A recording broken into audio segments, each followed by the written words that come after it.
Bloomberg's Matt Miller is at the New York Auto Show with an exclusive interview with Ford's chairman, Bill Ford.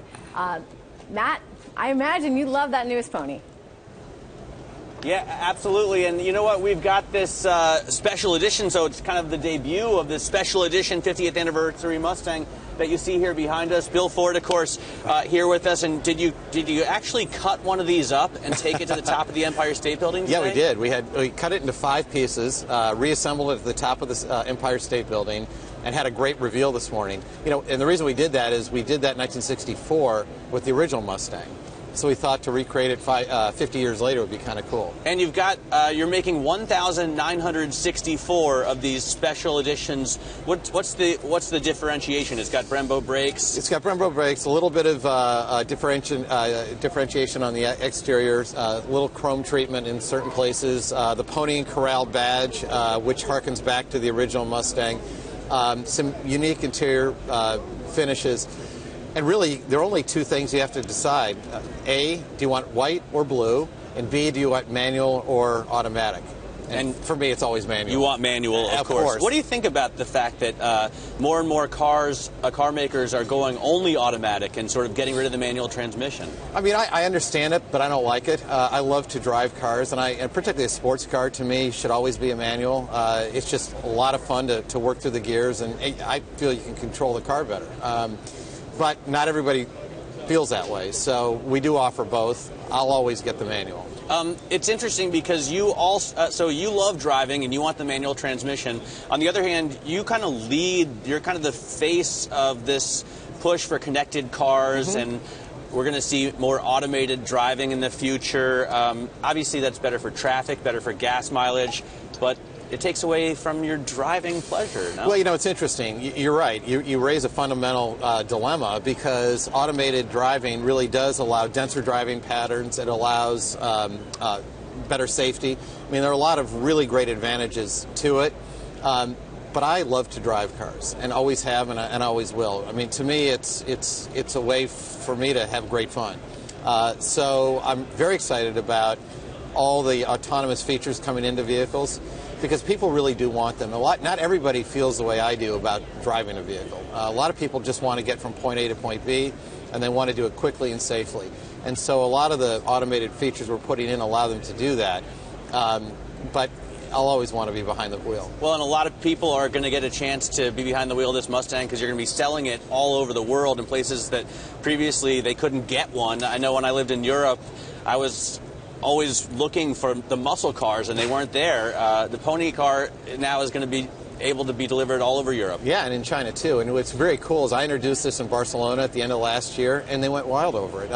It was interesting. Even though they've never had the Mustang in Europe, it needed no introduction at all. Everybody knew Mustang. Everybody knew what it stood for.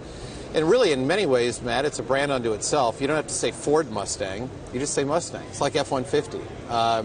And that's true around the globe. And so you're right. Finally, people around the world are getting to have a Mustang. I wonder about the F-150. Yesterday I was at the North American Dealers Association meeting, and some of the analysts were saying the new aluminum body is the biggest step forward in decades because of the savings, first of all, for gas mileage, but also it'll boost your towing capacity. It's going to be faster as far as acceleration, handle better. I mean, it's really a huge leap forward. Are we going to see a big release for that? Is that going to sell around the world? Well, you know, we think the aluminum F-150 is going to be very cool for all the reasons you mentioned. And one of the things we did is, you know, we were worried initially that customers might not think it was tough enough. So we gave it to big fleets of mining companies for a year and said, just beat it up as much as you can.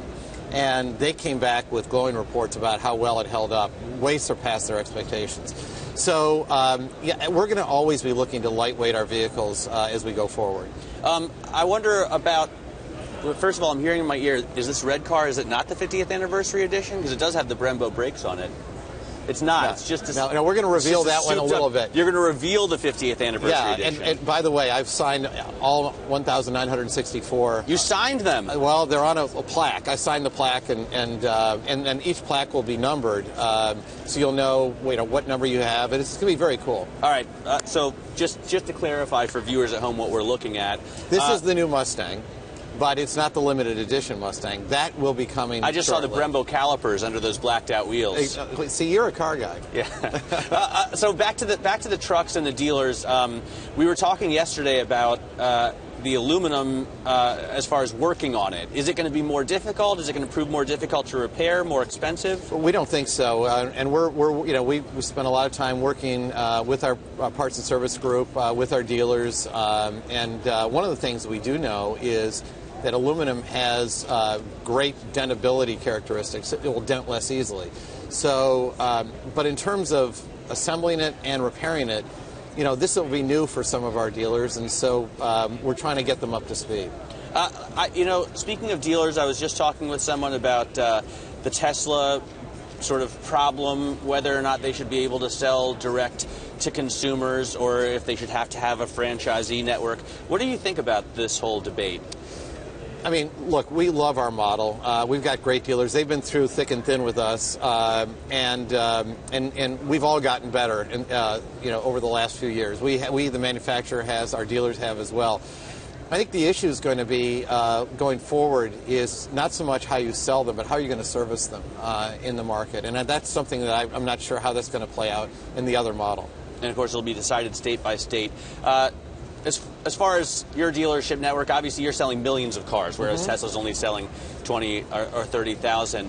How important is the relationship with your dealer network? It's hugely important. The dealers are the face of Ford Motor Company to our public, and our dealers do a really good job of taking care of their customers in their communities, and the people in that community think that dealership is Ford Motor Company.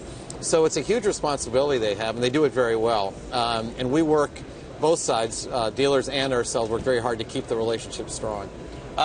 You have a strong relationship with Alan Mulally. Yeah. His tenure may come to a finish next year. How is the succession plan at Ford? I mean, we've got a great team, and one of the things that Alan and I have talked about, really since he hired in, is how important it is for a great CEO to also have a great transition. And so, we feel our team is really good, really deep, and very experienced. So, and it's interesting, a lot of great CEOs leave and then there's chaos behind them. And Alan and I have talked about that. The importance of the final act of a great CEO is having a great transition. And so how is it going to go? I mean, you've got a deep bench. Is Mark Fields, we're going to talk to him in a couple hours. Is he the anointed one? Mark's really important to us, but come on, Matt. I'm not going to give you that this morning. I was just hoping for a little bit. I always ask for product news, and people are so secretive. I thought maybe I just asked for some personnel news. That was pretty smooth, but no.